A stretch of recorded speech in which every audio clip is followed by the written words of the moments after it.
Mind লৈ মই মানুজ নাথ বন্ধুসকল আপুনি নিশ্চয় বাতৰিত শুনিছে বা পঢ়িছে মাইনস আমেরিকান ডলার বিপরীতে ভারতীয় টঙ্কার মূল্য দিনক দিনে হ্রাস পাই অছি।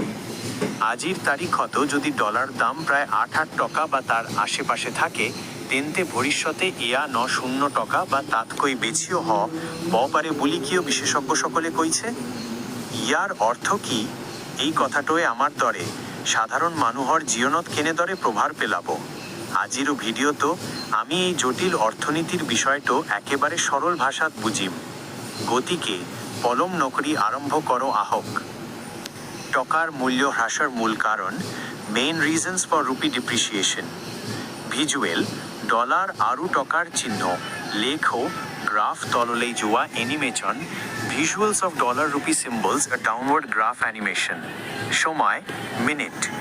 মানুজ নাথ টকাৰ মূল্য কিয় হ্ৰাস হয় এইটো বুজিবলৈ আমি প্ৰথমে দুটা মূল কাৰণৰ বিষয়ে আলোচনা কৰিম: বিদেশী বিনিয়োগকাৰীৰ বহিঃপ্ৰবাহ আৰু ডলাৰৰ শক্তিশালী স্থিতি।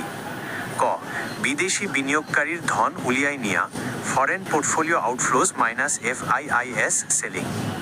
ভাৰতৰ শ্বেয়াৰ বজাৰত বহু বিদেশী কোম্পানীয়ে বা বিনিয়োগকাৰীয়ে FIIS টকা খটুৱায়, কিন্তু যেতিয়া তেওঁলোকে ভাৰতত লাভ কম বা আন দেশত অধিক লাভৰ সম্ভাৱনা দেখে তেতিয়া তেওঁলোকে ভাৰতীয় বজাৰৰ পৰা তেওঁলোকৰ টকা উলিয়াই নিয়ে।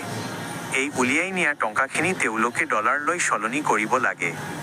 বজাৰত ডলাৰৰ চাহিদা বৃদ্ধি পোৱাৰ বাবে টকাৰ মূল্য হ্ৰাস হয়। বেছি ডলাৰ লাগিলে টকাৰ দাম কমি যাবই। খ ডলাৰৰ শক্তিশালী হোৱা স্ট্রেংথেনিং ডলার। আমেরিকার চৰকাৰে যেতিয়া সুতৰ হাৰ ইন্টারেস্ট রেট বৃদ্ধি কৰে তেতিয়া গোটেই বিশ্বৰ বিনিয়োগকাৰীয়ে ডলাৰত বিনিয়োগ কৰাটো অধিক লাভজনক বুলি ভাবে। এই কাৰণে বিশ্বজুৰি ডলাৰৰ চাহিদা বাঢ়ে। টকাৰ দৰে আন মুদ্ৰাবোৰ ডলাৰৰ বিপৰীতে দুৰ্বল হৈ পৰে। এয়া এক আন্তঃৰাষ্ট্ৰীয় বজাৰৰ প্ৰভাৱ। আমদানিয়ে কেনেদৰে প্ৰভাৱ পেলায়? Impact of imports and trade deficit. Visual খাৰুৱা তেল ইলেকট্রনিক গেজেটের ছবি, তার পিছত এখন ব্যালেন্স শিটৰ visuals of crude oil electronics, then a balance sheet visual. সময় মিনিট। মানুজ নাথ টকাৰ মূল্য হ্ৰাসৰ আন এক বৃহৎ কাৰণ হল আমাৰ আমদানি বিল ইম্পোর্ট বিল। ভাৰতে বিদেশৰ পৰা বহুত সামগ্ৰী কিনে, যেনে খাৰুৱা তেল, ক্ৰুড অইল, ইলেকট্রনিক সামগ্ৰী, সোণ আৰু সাৰ। এই সকলোবোৰৰ দাম আমি ডলাৰত পৰিশোধ কৰিব লাগে। যেতিয়া তেলৰ দৰে গুৰুত্বপূৰ্ণ সামগ্ৰীৰ দাম আন্তঃৰাষ্ট্ৰীয় বজাৰত বাঢ়ে তেতিয়া আমি বেছি ডলাৰ খৰচ কৰিব